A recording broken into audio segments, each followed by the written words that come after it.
aí, pessoal, tudo bem? Professor Paulo Gereba de História. Nossa aula de hoje, nós iremos debater sobre a organização político-administrativa da América Portuguesa. Quando se fala dessa América Portuguesa, está se falando do Brasil. Uma América colonizada pelos portugueses.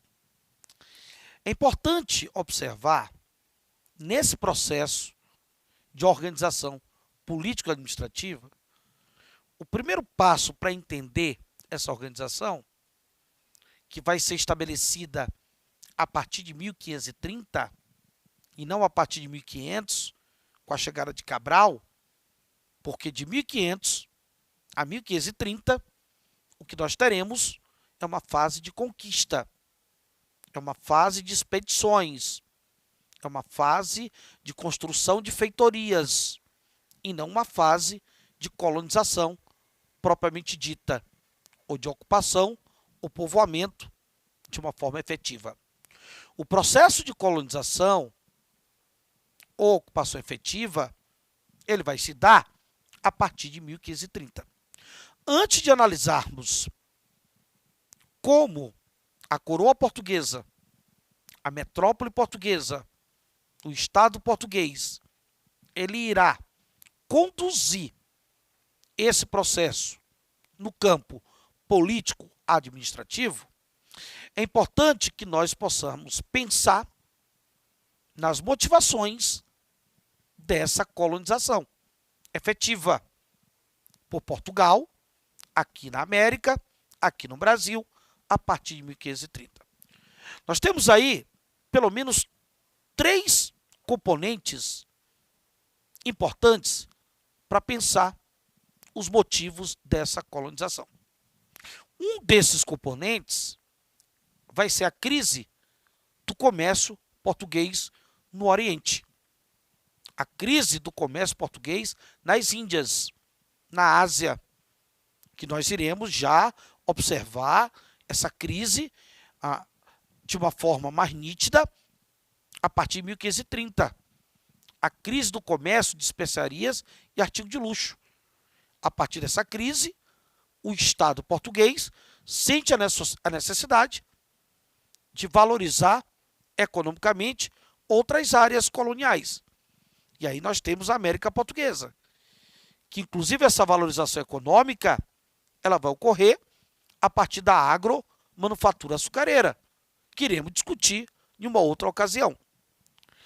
Um outro componente importante nesse processo de colonização da América Portuguesa, ou seja, dessa colonização portuguesa aqui no Brasil, vão ser as constantes ameaças de ocupações estrangeiras aqui no litoral do Atlântico Sul, ou seja, no Brasil. Essas ameaças de ocupações estrangeiras, elas já se fazem presente desde 1502, 1503, ou seja, desde os primórdios da presença dos portugueses aqui no Brasil. Por volta aí de 1502, 1503, nós temos franceses contrabandeando para o Brasil em nosso litoral, o que demonstra uma ameaça para a coroa portuguesa de perder pelo menos uma parte desse bolo colonial chamado Brasil. Uma outra questão, um outro componente que também vai contribuir para o processo da colonização portuguesa aqui na América, aqui no Brasil, são chamados achados metálicos espanhóis na região do eixo Peru-Bolívia. A prata que os espanhóis encontraram aqui próximo à região amazônica da América Portuguesa, do Brasil, os espanhóis encontraram prata ali na região do eixo Peru-Bolívia. As famosas minas de Potosí. As minas de Potosí. Ok? Então, esses achados, eles acabam também mobilizando os interesses da coroa portuguesa em iniciar o processo de povoamento ou de colonização efetivo em nosso território a partir de 1530. Dentro dessa ideia de construir uma colonização, uma ocupação efetivo em nosso território, a coroa portuguesa ela vai buscar mecanismos político-administrativo para poder conduzir essa colonização. O Estado português ele irá criar uma série de instituições no campo político para administrar a sua colônia aqui na América, ou seja, para administrar o Brasil. Quando você fala dessas instituições, nós temos três fundamentais: o sistema das capitanias hereditárias, o sistema de governo geral e as câmaras municipais. Falar da administração portuguesa no Brasil, no que tange a colonização efetiva, é falar dessas instituições, como capitanias hereditárias, governo geral, câmaras municipais. Então vamos ver cada uma delas. Quando se discute as capitanias hereditárias, observe que as capitanias, na verdade, elas vão marcar o início do nosso povoamento efetivo pelos portugueses. O sistema de capitania hereditário marca o início de nossa ocupação efetiva pelos portugueses, onde a coroa portuguesa, o Estado português, por conta do pacto colonial, por conta do sistema colonial, a coroa portuguesa ela irá dividir o nosso território, ou seja, o Brasil, em 15 grandes lotes de terra, em 15 capitanias, onde essas capitanias, lá em Portugal, elas serão distribuídas entre os setores privados da sociedade portuguesa. Setores privados da sociedade portuguesa é que irão acabar, na verdade, tendo a posse dessas capitanias. Portugal, como uma forma de não gastar com essa colonização, de não ter o ônus dessa colonização, Portugal passa essa responsabilidade do ônus, dos custos, do gasto para setores da iniciativa privada em Portugal, que nós vamos chamar de donatários, principalmente setores ligados à pequena nobreza portuguesa.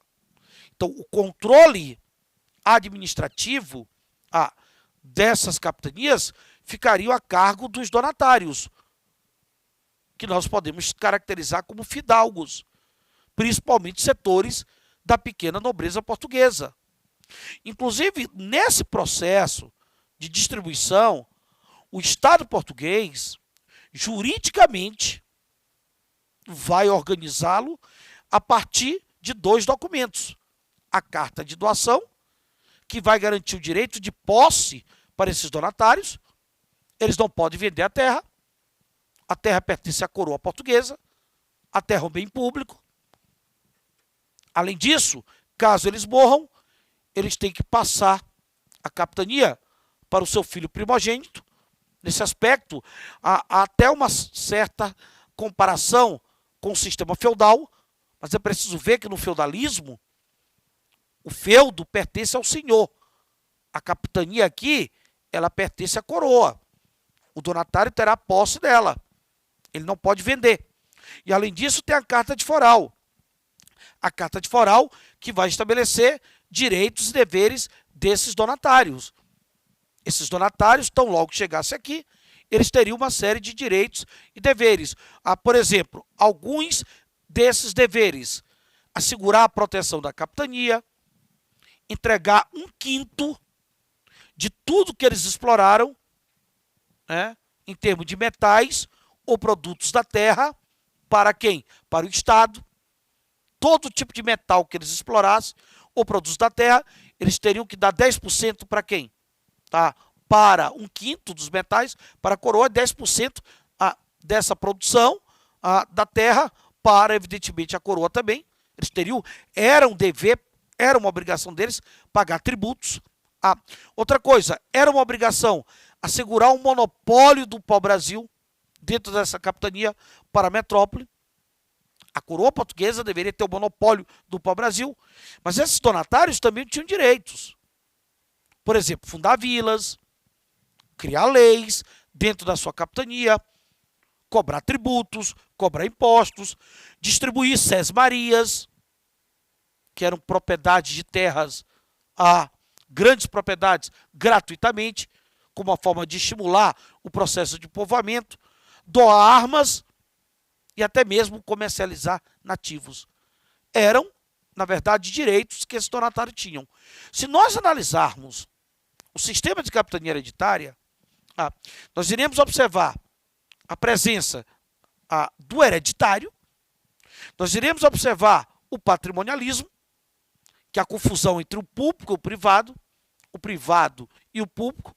Nós iremos observar a descentralização administrativa, a concentração fundiária e também o malogro, ou seja, observe que o sistema de capitania ele só funcionou São Vicente e Pernambuco. Pernambuco, por exemplo, principalmente pelos resultados da economia açucareira. Mas a maioria das capitanias, elas fracassaram, elas malograram, né? Por vários motivos. Muitos desses donatários, por exemplo, não tiveram recursos suficientes para poder administrar essas capitanias, porque o custo da colonização ele era muito alto. Montar a colonização a partir de Portugal aqui no Brasil, os custos eram elevados. E muitos desses donatários, eles não tiveram recurso suficiente. Alguns mostraram incapacidade administrativa, chegaram até vir, mas faliram. Outros tiveram dificuldades com o acesso, por não terem um mapeamento prévio. Tiveram dificuldade com, basicamente, a resistência aos ataques indígenas. Então, todas essas questões acabaram levando o sistema de capitania hereditária, na maioria das capitanias, não dar certo, nas mãos da iniciativa privada. Mas observe que o sistema de capitanias, eles iniciaram o processo de povoamento aqui da América Portuguesa ou do Brasil. Pelo fato das capitanias não ter dado certo, e até mesmo pelo fato de você ter uma descentralização administrativa presente com o sistema de capitania, e Portugal, a coroa portuguesa, é um Estado moderno, é um Estado absolutista, é um Estado centralizador, a coroa portuguesa ela resolve criar o sistema de governo geral. O sistema de governo geral, na verdade, ele não tinha pretensões de acabar com o sistema das capitanias hereditárias, mas sim promover sua centralização e reduzir o poder dos donatários. Essas eram algumas das pretensões do sistema de governo geral. Ou seja, seria uma extensão do poder central aqui na colônia. O sistema de governo geral deveria representar o poder central. Ele seria um representante direto da coroa portuguesa.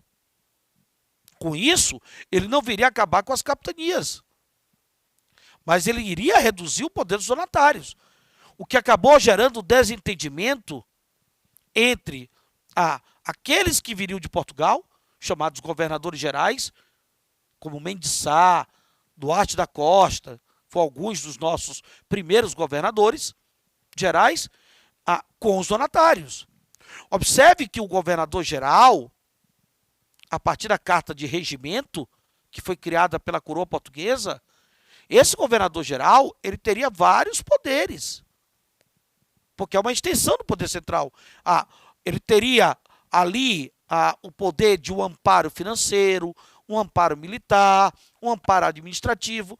Observe que, juntamente com os governadores gerais, vieram auxiliares, como o provedor-mor, que vai ser responsável pelas finanças, como o capitão-mor, responsável pela defesa, e o ouvidor-mor, responsável pela justiça.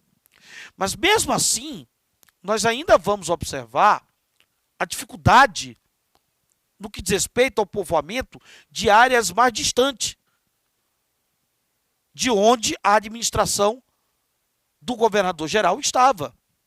Por exemplo, nós temos aí Salvador, que foi criado como primeira sede administrativa. Então, existe uma distância entre Salvador, onde o governador-geral estava, com seus auxiliares, em relação a diversas localidades. E isso dificulta o processo de povoamento. Daí a necessidade, mais tarde, né, nós temos o caso aqui de alguns governadores, os primeiros governadores, como Tomé de Souza, Duarte da Costa, Mendes Sá, que chegaram a trazer missões jesuíticas para o Brasil, ajudaram a implantar o ensino jesuítico, organizaram a chegada dos primeiros imigrantes para povoar, estabeleceram a primeira capital da colônia, como é o caso de Salvador. Né? Eles também pacificaram basicamente o entendimento entre colonos e jesuítas por conta da escravidão indígena. Essas foram as funções, né, dos nossos primeiros governadores, ou de uma forma geral dos governadores, e os primeiros governadores acabaram exercendo essas funções, como Tomé de Souza, Duarte da Costa e Mendes Sá. Só que mesmo assim, há uma distância entre o poder central e essas diversas localidades. Daí a necessidade da coroa portuguesa criar as chamadas câmaras municipais. Quem vai estabelecer as câmaras municipais na administração colonial portuguesa no Brasil, aqui na América, são as ordens da corte portuguesa. Tá? Na verdade, ela acaba correspondendo ao modelo, um modelo metropolitano específico. Porque você tem a presença de câmaras municipais lá em Portugal. Lógico que nossas câmaras elas iriam funcionar de forma diferente. Mas nós temos, Portugal já tinha experiência com o poder local. Existiam as câmaras municipais lá em Portugal. Falar das câmaras é falar da criação do poder local. As câmaras representam o poder local. Observe que essas câmaras municipais, elas seriam exercidas pelos senhores de terras e escravos. A aristocracia rural e escravista queriam exercer essas câmaras. As câmaras tinham o poder de comandar, esses senhores tinham poder dentro das câmaras de comandar, por exemplo, as vilas e até mesmo as câmaras. Esses senhores que eram inclusive chamados de homens bons. Eles eram conhecidos como homens bons. Essa oligarquia, essa aristocracia, eles obtinham os cargos, inclusive, de vereadores. Esses homens bons, que não exerciam trabalhos manuais. Eles exerciam o cargo de vereadores dentro dessas câmaras e eles elegiam os chamados juízes de paz, que deveriam conduzir as reuniões nas câmaras, criar leis e impostos, administrar as vilas das câmaras.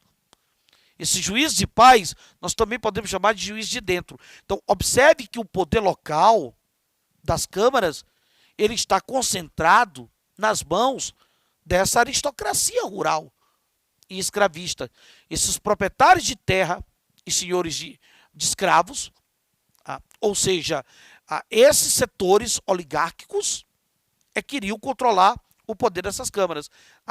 É preciso observar que as câmaras, dentro delas, existe uma relação de cordialidade.